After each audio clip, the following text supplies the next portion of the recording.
Okay. All right. Hey, thank you everybody for joining me. My name is Emily Sweeney. I'm a reporter at the Boston Globe, and I'm here with author Daniel Okrent, one of my favorite authors. I want to thank the New England chapter of SPJ for hosting this series. And we'll be talking about a bunch of things with Dan. If you haven't heard, Dan's a prize-winning author of several books, the most recent of which is The Guarded Gate and also Last Call. And you're the first public editor for the New York Times, which I think is like amazing. Yeah, but it was 100 years ago, so. Oh, yeah. One thing I always wanted to ask you, Dan, was, I've always enjoyed, or I used to enjoy reading ombudsman columns in the Globe and other places. And I feel like, it's, I guess, like a dying breed. I was wondering, like, how you feel about that. I mean, the role of the public editor is like so important. Well, it's disappointing to me. I mean, I think that it was an important thing for newspapers to do, for no other reason than to show that they were open to criticism.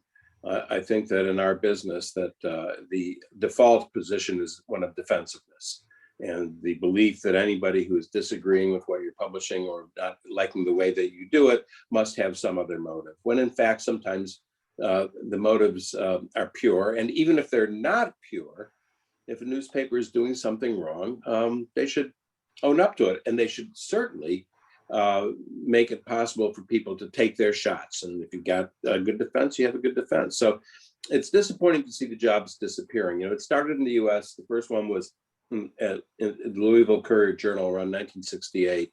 Washington Post did it after that. And then for many years, it kind of just dribbled along until the Times finally got around to creating the job in 2003. And suddenly, well, the Globe, of course, was way ahead of that. And then suddenly in 2003, following the Times doing it, as with so many other things, many other newspapers did it. And then it started shrinking because of the economic pressure. Which do? Do you cut one person from the city hall beat, or do you get rid of the public editor, the ombudsman? And then when the Times eliminated the job 3 years ago, that gave the license to other newspapers that, okay, if they don't have to have it, we don't have to have it either. Yeah, no, it's really, it's too bad. I mean, and also just knowing some of our previous ombudsmen at the Globe, I always thought of it, and it was honestly like a dream position that I'd always wanted to have. When we did a restructuring thing in the newsroom, we had to write down what your favorite job would be. And I wrote down, bring back the ombudsman and let me be it. Okay, so if you had taken the job and then they eliminated it, you would have been stuck. So True. That's such a so good maybe thing. It worked out for the best. It's worth noting, when Marty Barron was the editor of the Globe, he had inherited the position. It existed for many, many years before Marty's editorship. He was never happy with it. And I know people who had that job, them as well, who really felt when, they criticized the paper, Marty was all over them. And when he got to but the Times still owned the paper then, and they insisted that the jobs exist. But when he got to the Washington Post, he got rid of it there. And that was another, step in the disappearance of the job. For this to come from, I think, without question, the greatest editor of our time, the greatest newspaper editor of our generation, excuse me, my generation, not your generation, then that too was another step toward its disappearance. Did you find it, was it like a difficult position to have when you were at the time? How big is the Pacific? No one wanted to see me coming. No one I dealt with was happy. Right. I got complaints from people who were written about, or I got complaints from people who thought that the Times was being unfair on a political issue that they cared about. Then I would take these complaints to the editors and writers, and they'd say, "Oh shit, here he comes," and I have to put up with him. So it was. The job was only 18 months, my prior agreement, but it was 18 months of extremely high tension. My doctor said to me, he gave me a stress test right before I started the job. He said, "I want to do a before and after and see what your stress levels are after 18 months in the job. But before that, I want to give you a prescription." And he gave me a prescription that said 1 martini a night. And without that, it would have been a much tougher job. Wow. Well, it's now, I mean, your other one of your many jobs in your illustrious career has been an author of books, one of which I really, really love, Last Call, The Rise and Fall of Prohibition. And Thank you. have always been amazed, like, at how you can see how much research you put into it, with all the endnotes and everything. And I'm a huge history buff, and I've always, wondered, how long did this take? And, just doing the research, I mean, it must have been. That one, let me think back. That was about 4 years in the research and the writing. So knowing my relative speed, I think that it was probably 3 years of research and a year of writing. The research is actually the part of it that I like, as just I think many newspaper reporters have more fun out there reporting than they do sitting in front of a computer console and typing away. And I think with long form work, a book of that length, or all my books are of quite a lot of length, the writing can get very burdensome. You're back at on the same page the next day after day after day after day after day. Whereas when you're doing the research, there's a much more greater variety to one's life. And of course, the research for a book on Prohibition, it introduced me to interesting characters. It took me to interesting locales. I spent 2 very difficult weeks in the Napa Valley doing research. That was a hardship that I should have gotten extra pay for. I did a fair share of drinking too. I had to taste everything that they were drinking back in the 20s. Yeah. And and the topic of prohibition obviously involves organized crime. It involved a lot of, I'm sure, illegal business, that maybe people didn't want records to exist. I mean, was it a challenging topic, to do research? Sure, and you're hitting on the key point.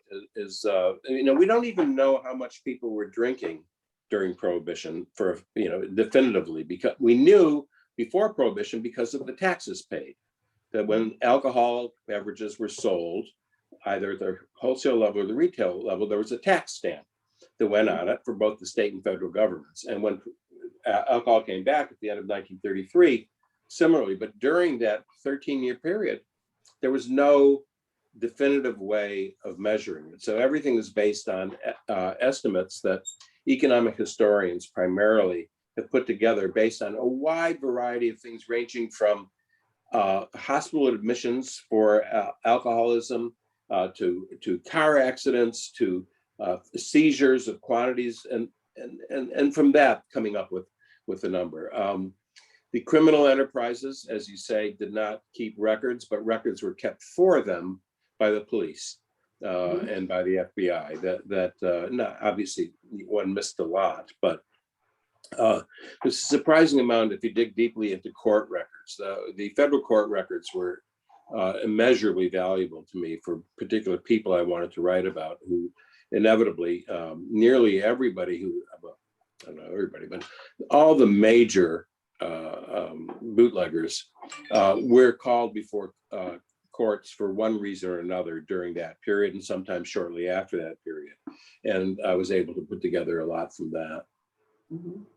And it also must be, I mean, or you tell me, difficult to, it's probably a challenge finding credible sources when you're digging into history. I don't know if you encountered, tales of people being like, my grandma ran a speakeasy. It's like, okay, well. Yeah, everybody's grandma ran a speakeasy. And if everybody's grandma didn't, her next door neighbor did. Right. And, you have to dismiss that as being evidence of anything other than the romanticization of the period.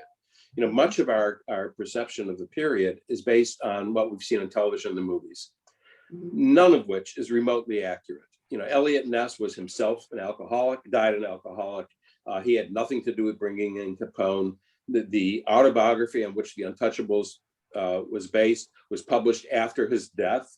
And it is clear that his ghostwriter made up a lot of stuff in it.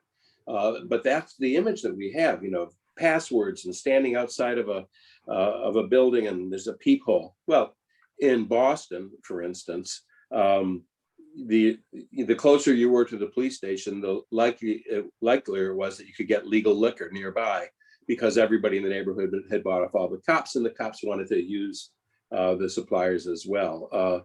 So the mythology, you have to get past the mythology and then find those things which are knowably true. And though it is the case, obviously, the documents can lie. They are much less likely to lie, and they're extremely much less likely to misremember. Another thing that I found in my books, and my last 3 books have all been works of history on the US between 1900 and 1940.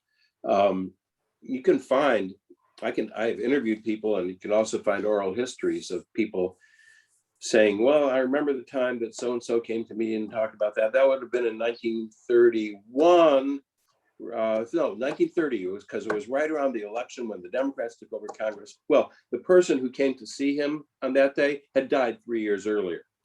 And I don't think that this man was lying. He was simply misremembering, which we all do, God knows.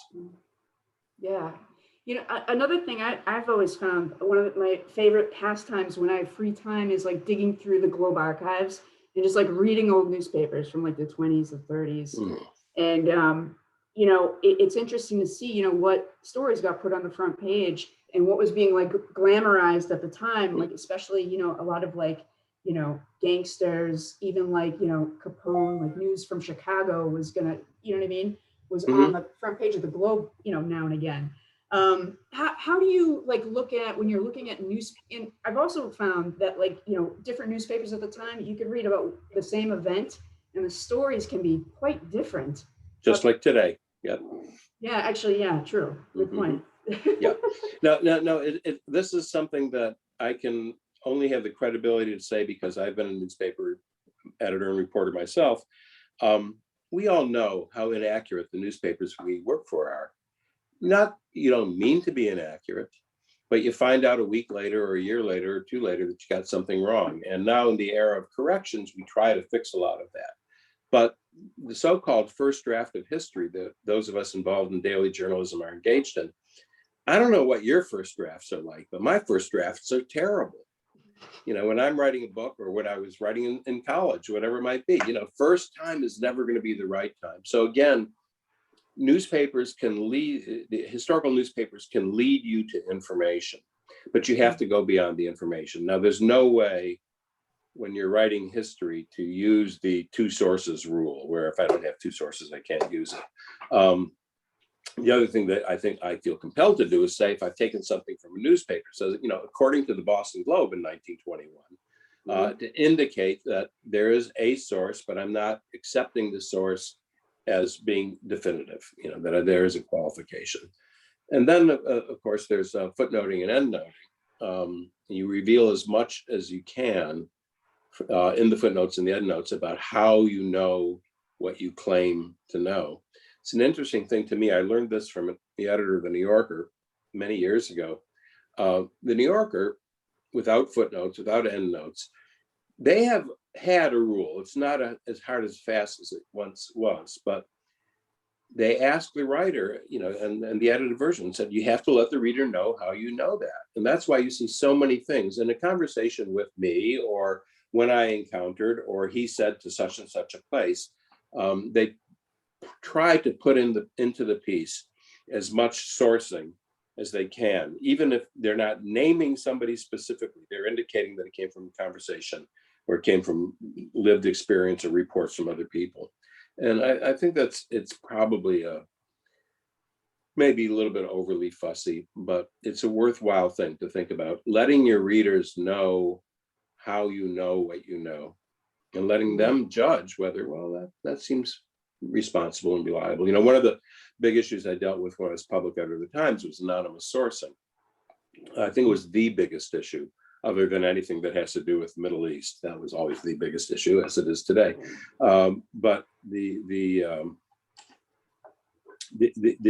reader's impatience with anonymous sourcing, with sources who can't be revealed, is extremely limited.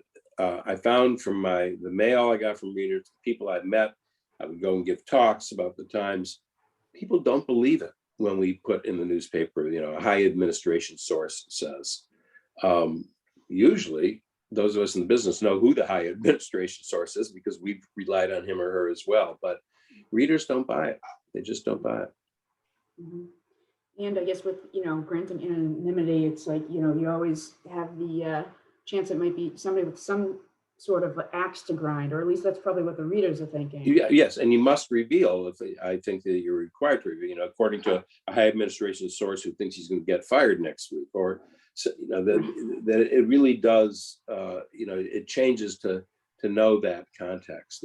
Really, really important. Mm-hmm. One of the things I do whenever I get nonfiction books, I do exactly what you just said, is like, does this person know? Like, I go to the end notes, and I love to see how the person, the author did research.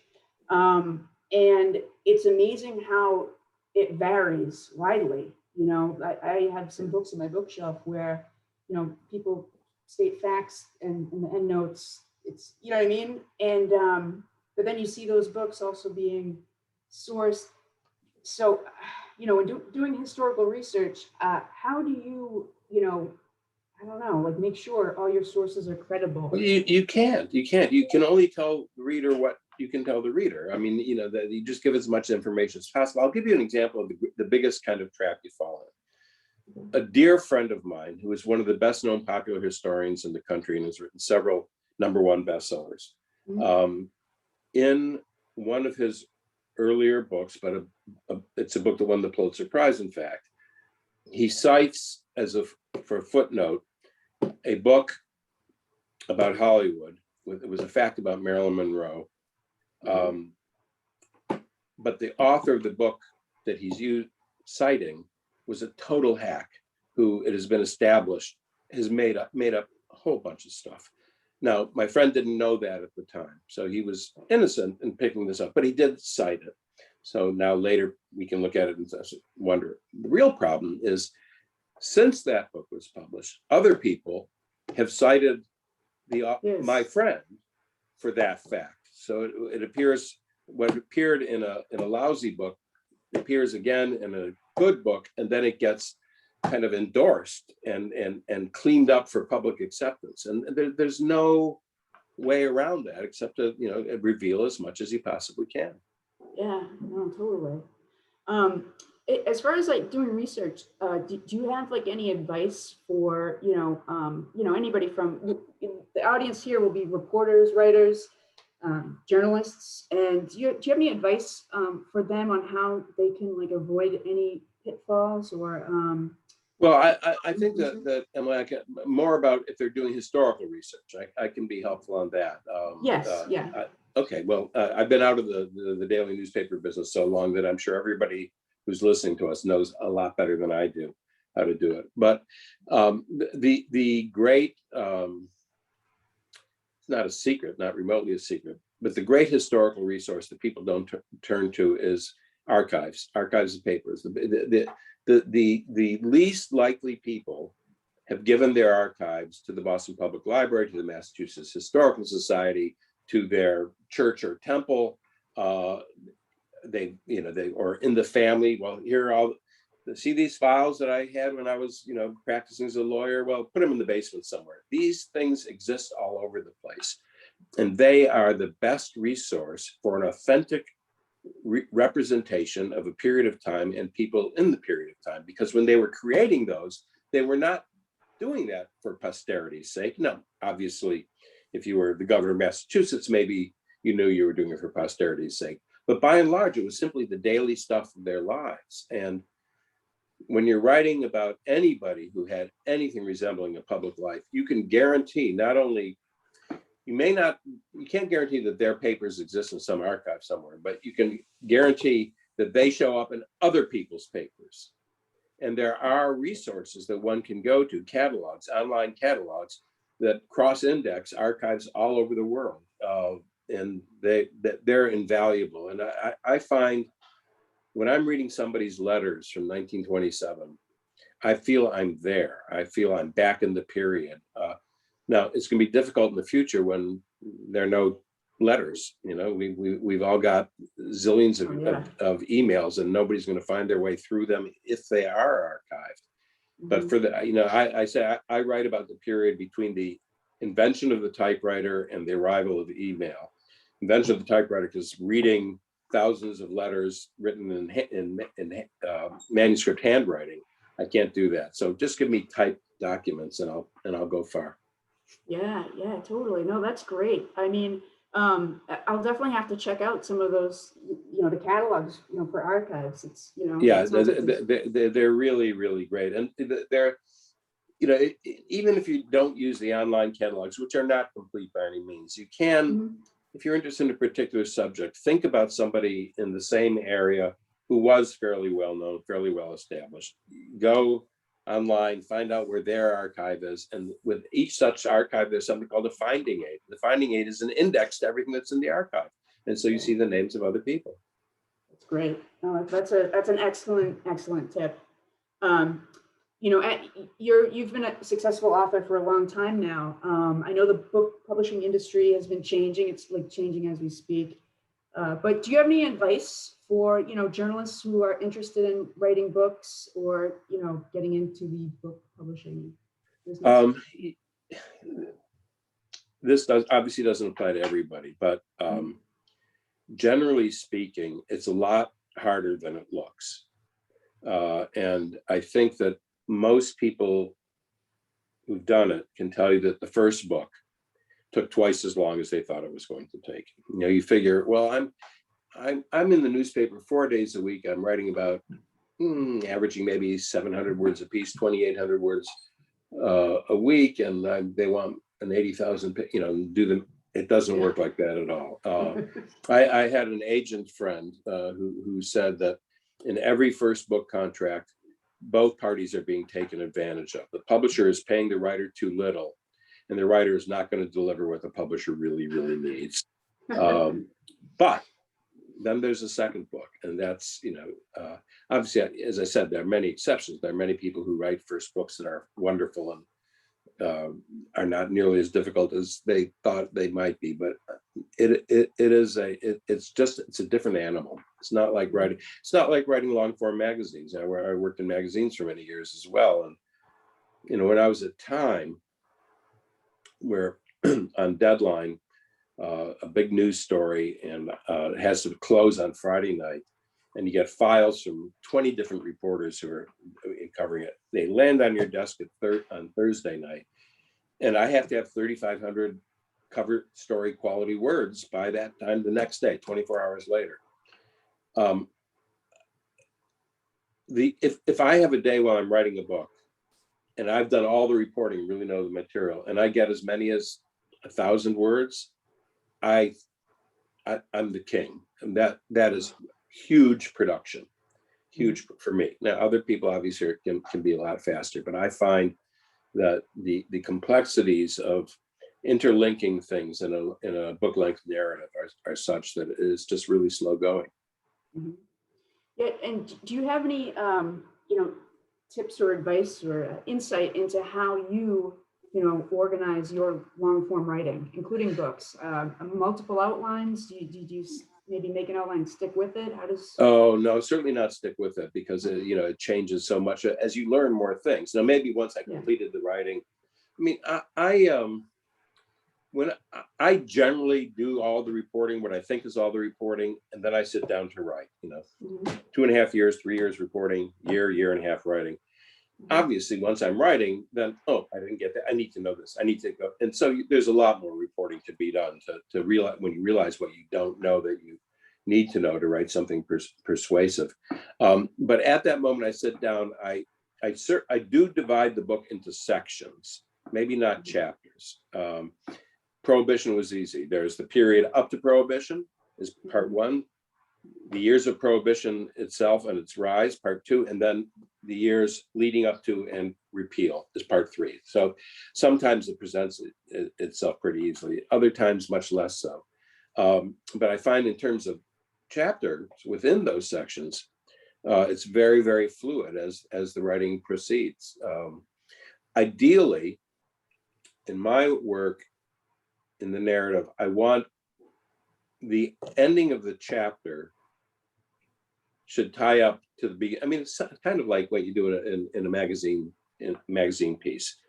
It should be a contained unit that takes you from A to B, and you can see the connection between A and B. What that often means in my writing is I make it to B, and then I go back and redefine A.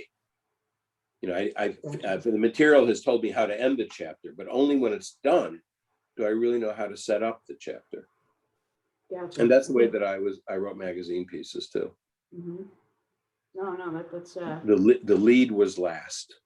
yeah, because I'm sure that's the best way to kind of set it up, draw in the reader, because once you have everything set up, Yeah. lead them along the way, keep Mm-hmm. them interested. As far as your books go, what's the best way for if people are interested in purchasing Last Call or The Guarded Gate and checking out your work? Is there a Well, I obviously everybody knows, the A word. I myself am boycotting Amazon because I think they're very bad for the sale in the long run. Bad for the books, and there are lots of reasons not to like Amazon, and I stick with most of them. But bn.com, booksamillion.com, any number of online sources. Your local bookstore, there is actually something called bookshop.com, I think it's called, that is independent bookstores coming together. And all, any book that's in print, these people can get for you. And mine, I'm happy to say, are all in print. One book published in the early 90s is not in print, so you'd have to go to a used bookseller, but it's not a book worth anybody's attention anyway, so it's okay. Okay.